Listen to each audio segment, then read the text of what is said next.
আসসালামু আলাইকুম বন্ধুরা, কেমন আছেন আপনারা? মনীষার রান্নাঘরে সবাইকে ওয়েলকাম। তো আজকের প্রতিদিনের মতো একটি রেসিপি নিয়ে হাজির হলাম। রেসিপিটি হলো ভোলা মাছের ঝাল। তো এই ভোলা মাছের ঝাল কিভাবে বানাই আপনারা দেখে নিন। মাছগুলো কেটে ধুয়ে নিয়েছি। একটি ব্লেন্ডার জার নিয়েছি, এর মধ্যে 3টে কাঁচা লঙ্কা দিয়ে দিলাম, কিছুটা রসুন কোয়া দিয়ে দিলাম, আর এর মধ্যে আদা কুচি দিয়ে দিলাম, আর টমেটো কুচে এর মধ্যে দিয়ে দিলাম। তো যেসব বন্ধুরা এই মাছ খেতে পছন্দ করেন না, একবার আমার মতো ট্রাই করবেন, আশা করি আপনাদেরও ভালো লাগবে। তো চলুন রান্না শুরু করা যাক। মাছের মধ্যে লবণ, হলুদ আর লঙ্কার গুঁড়ো দিয়ে আমি ভালো করে মেখে নেব। এরপর ভালো করে সব মাখিয়ে নিয়েছি। এরপর কড়াতে বেশ কিছুটা তেল দিয়েছি, তেলটা গরম হয়ে গেছে। এর মধ্যে একটি একটি করে মাছগুলো দিয়ে দেব আর ভালো করে ভেজে নেব। তো যেসব বন্ধুরা এই মাছ একদমই পছন্দ করে না, আমি গ্যারান্টি দিচ্ছি আমার মতো করে একবার রান্না করুন, দেখবেন চেটে পুটে খেয়ে নেবে।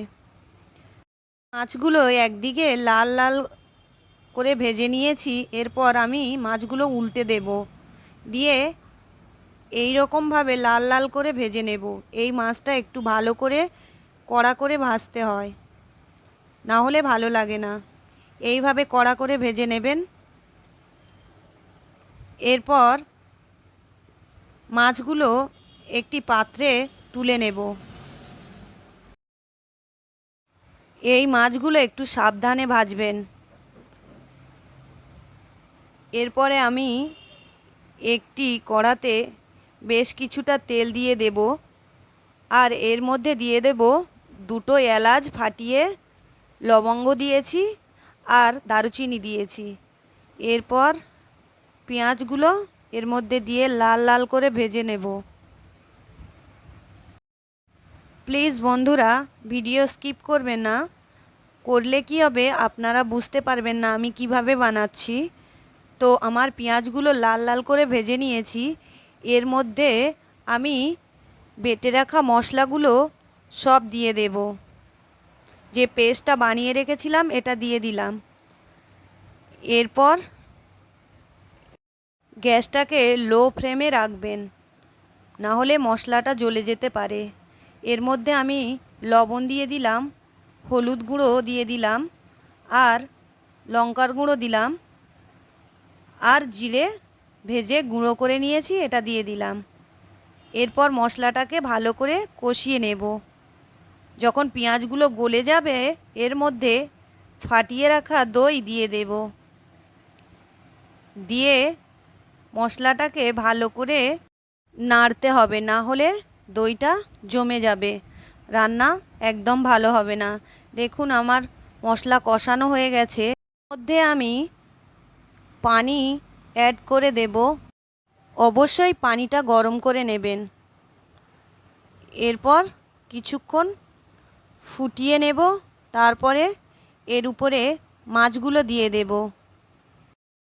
তো বন্ধুরা আমি রোজ এত ভালো ভালো রান্না করছি আপনাদের জন্য, তো আপনারা আমার ভিডিওতে লাইক করছেন না, কমেন্ট করছেন না।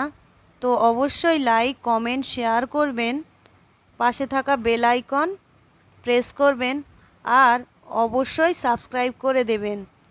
তো আমি এরপর এর মধ্যে 2টো কাঁচা লঙ্কা দিয়ে দিয়েছি, আর কিছুটা ধনেপাতা কুচি উপর থেকে ছড়িয়ে দিয়েছি।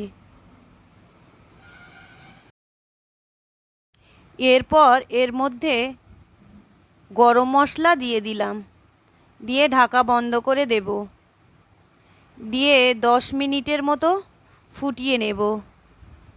তারপরে আমি ঢাকা উঠিয়ে দেখে নেব। দেখতে পাচ্ছেন তরকারি একদম রেডি হয়ে গেছে। তো এর মধ্যে আমি দিয়ে দিলাম ভেজে রাখা জিরের গুঁড়ো। দেখতে পাচ্ছেন কত সুন্দর হয়েছে আমার ভোলা মাছের ঝাল। কি বন্ধুরা, কেমন লাগছে আপনারা কমেন্ট করে জানাবেন অবশ্যই। তো বন্ধুরা, আজকের এই পর্যন্ত। পরের ভিডিওতে দেখা হবে। Thanks for watching my video. আল্লাহ হাফেজ।